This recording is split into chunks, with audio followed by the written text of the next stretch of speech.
from Exa FM. Please have your chat window open and you may begin. Ok, thank you. Hola, Jonás, ¿cómo estás? Hola Hugo, ¿cómo estás? Muy bien, gracias por la Perfecto. entrevista. No, gracias a ti. Oye, ¿qué tan complicado fue hacer una película inspirada en una leyenda urbana y darle un toque infantil cuando todos creo que esperábamos una película de terror? No, para mí eso me emocionaba mucho. O sea, para serte honesto, Chupa es una película que surge.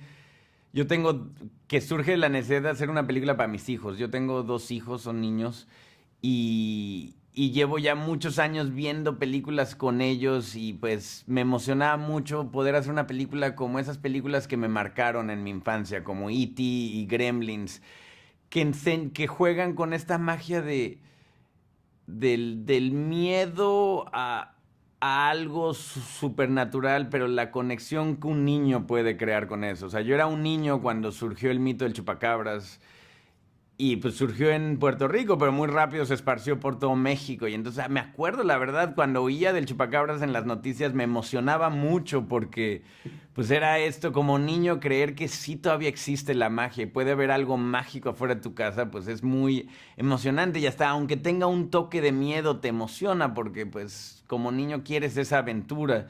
Y entonces cuando surgió la posibilidad de justo agarrar al mito del chupacabras, que sí es un mito que ha sido muy tratado en el cine como película de terror, y más bien darle la vuelta y volverlo una película para niños, para familias, que fuera una aventura, eso a mí me emocionó muchísimo. Oye, una de las cosas que vi y que creo que tengo que aplaudirte muchísimo, me llevas un año de diferencia. Me encantó la palabra sería lo accurate que fue el diseño de producción de la película, porque tienes el avión de Mexicana, tienes Ajá. Café Tacuba, tienes las playeras, tienes muchas cosas. ¿Cómo fue recrear ese año en específico? No, la verdad fue divertidísimo. Yo era un niño, entonces fue en cuanto pues surgió la idea de que la historia sucediera en los noventas, pues yo me emocioné muchísimo porque pues se volvió la posibilidad de poder plasmar muchas cosas que marcaron mi infancia, poder plasmarlas en la película, desde, sí, justo los niños cantando en el coche a Maldita Vecindad, pues era la música que yo escuchaba, hasta el avión de Mexicana cuando trajeron al avión y decían, yo me emocioné muchísimo de ver el avión, el bochito que está al principio de la película, pues era mi bochito de infancia. Yo tuve un bochito azul. Entonces, en ese sentido, fue muy padre. Era muy importante para nosotros que fuera muy auténtico el diseño. Entonces, ahí eso le doy también mucho. El aplauso se lo lleva el equipo de producción que armamos, que mucho venía de México.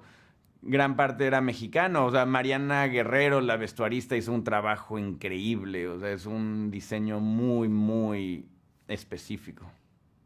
Oye, ¿y qué hay con esta idea de los Cuarón y la remembranza del pasado? O sea, ¿es algo que traen de antaño o es una coincidencia extraña?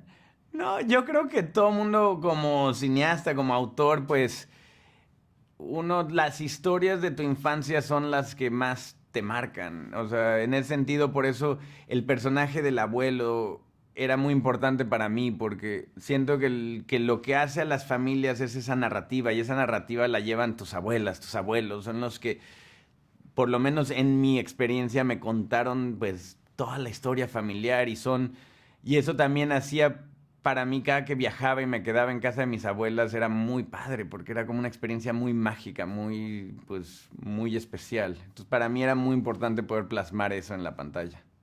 Claro. Oye, por último, una de las cosas que me parece bastante interesante es tanto Desierto como esta película suceden en la frontera, ¿no? Entre la frontera del miedo y lo real, en esta frontera también de lo fantástico y lo terrenal. ¿Qué tan importante es de pronto también contar estas historias en la frontera?